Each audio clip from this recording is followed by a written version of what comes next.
Terima kasih atas kesempatannya.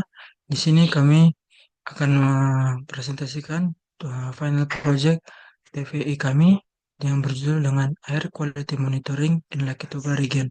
Di sini beranggotakan dengan saya sendiri dengan NIM 14S 22044 dengan nama Melkiran Kelta Barat dan dengan teman saya. Saya Pedrus Permata dengan NIM 14S 22040. Nah, di sini kami akan mempresentasikan final project kami.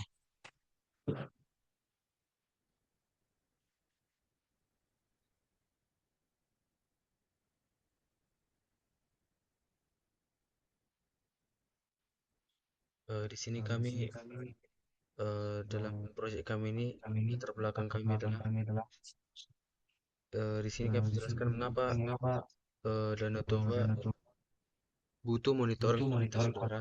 Yang pertama adalah destinasi pariwisata nasional, yaitu kawasan Danau Toba ditetapkan sebagai destinasi super prioritas oleh pemerintah. Kualitas udara berdampak langsung pada pengalaman wisatawan dan kesehatan publik. Kemudian yang kedua, tidak ada monitoring lokal, yaitu stasiun BMKG nasional tidak mencakup kecamatan di sekitar Danau Toba. Warga dan wisatawan tidak punya akses informasi real time. Kemudian jalur Trans Sumatera. Porsia berada di jalur lintas Sumatera dengan volume kendaraan yang terus meningkat. Sumber utama emisi PM2,5 dan CO2 di wilayah ini. Kemudian musim kering dan kartula, yaitu pembakaran lahan kecil-kecilan di musim kering dan kabut asam transboundary mengganggu kualitas udara secara periodik. Kemudian tujuan dari proyek kami ini yaitu yang pertama, membangun dataset realistik untuk 3 kecamatan, yaitu Kecamatan Balige, Persea, dan Lagubati. Kemudian yang kedua, melatih model isolation forest untuk deteksi anomali otomatis. Kemudian mendesain dashboard interaktif dengan update anytime setiap 2 detik. Kemudian menerapkan pre-processing, imputasi missing values, dan deteksi outlier. Kemudian membangun backend API ringan tanpa framework eksternal. Kemudian menyajikan halaman arsitektur sistem untuk dokumentasi dan presentasi. Berikut adalah dalam wilayah kasus dalam proyek kami, yaitu 3 kecamatan, yaitu Balige, Persea, dan Lubuk. Di sini ditampilkan seperti PM2,5 tadi, yaitu baseline di sekitar 38 untuk Balige dan Persea untuk Persea 45 dan Lubuk 32. Kemudian arsitekturnya itu ada 5 lapisan, di mana 5 lapisan ini mencakup satu alur data, yaitu yang pertama data storage, yang kedua AI, ketiga backend, yang keempat REST API, dan yang kelima frontend. Di mana pada data storage ini CSV file, yaitu terdapat file raw data CSV, CSV, kemudian clean data CSV, anomaly result, dan pada AI-nya yaitu isolation forest, yaitu train model PyP, kemudian skid learn, dan model.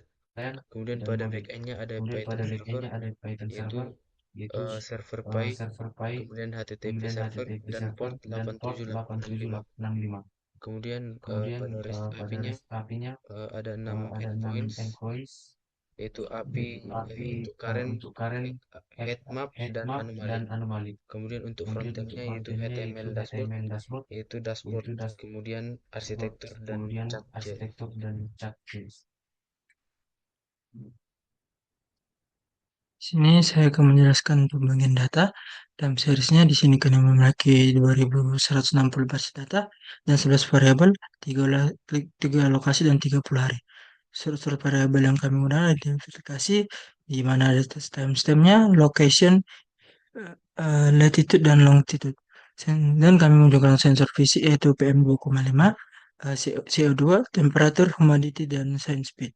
Dan juga kami menggunakan komputasi API, EKI kategori. Dan hasil AI-nya itu kami menggunakan anomali.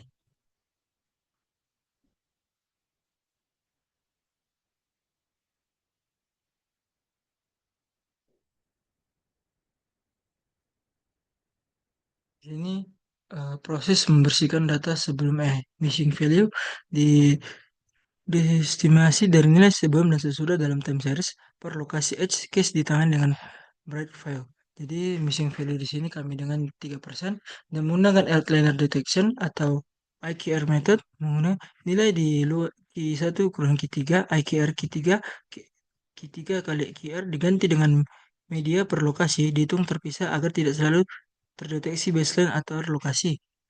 Jadi kami di sini mendeteksi 27 outliner dengan tim median. Deteksi anomali tanpa label. Cara kerja algoritma membagi data secara acak berulang kali atau titik anomali yang berada jauh dari kerumunan data anomali lebih mudah diisolasi karena butuh lebih sedikit potongan untuk dipisah.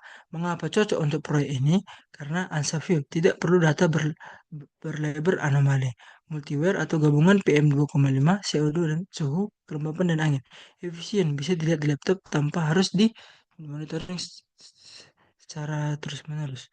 Konfigurasi model bisa kita lihat di sini adalah skalanya standard disclaimer atau output masih anomali atau perlu menggunakan data yang lebih akurat.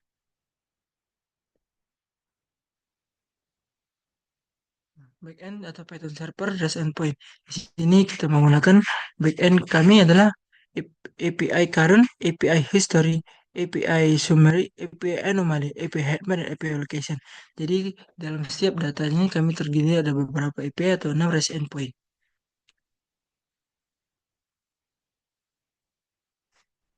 Dashboard HTML-nya itu kami menggunakan GKI, matrix cards, chart time series, heatmap 24 jam, anomaly log, status panel, and connection page.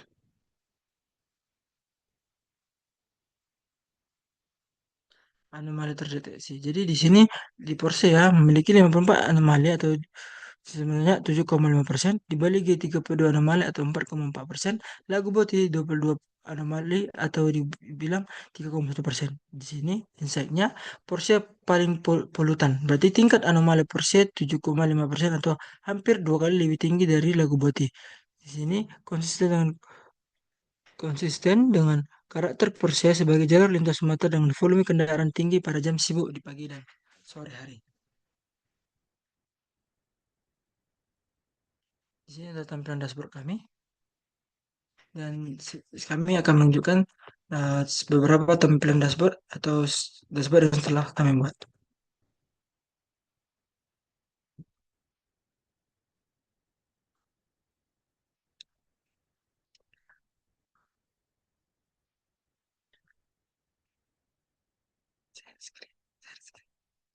Dan saya akan share screen beberapa tampilan dashboard yang telah saya buat.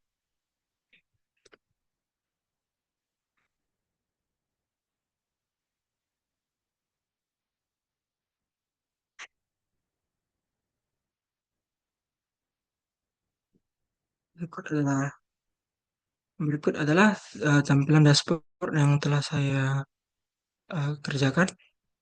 Di sini kita melihat uh, bagaimana kita bisa melihat AirWatch Toba atau Air Quality Monitoring di bagian Toba.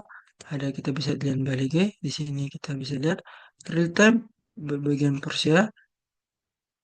Ada bisa lihat di sini grafik. Di sini ada tampilan yang bagian kurva warna hijau adalah AKI, yang bagian orange adalah PM2,5 dan bagian biru adalah CO2. Jadi di sini ada juga presentasi dari yang hijau adalah bersih sampai ke merah adalah polutan. Jadi bisa kita lihat di sini lagu Boti menunjukkan bahwa konsisten di hijau atau di polutan yang bersih. Persea mendekati ke yang polutan atau yang udaranya sangat kotor dan di balik lebih ke netral atau masih lebih bisa kita bilang lebih bersih dibandingkan Persea. Persea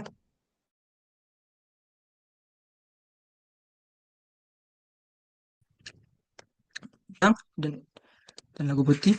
Di sini bisa kita lihat dan bisa kita melihat tampilan-tampilan yang sudah bisa kita lihat di setiap daerah Bali G persen lagu batik. Oke, terima kasih.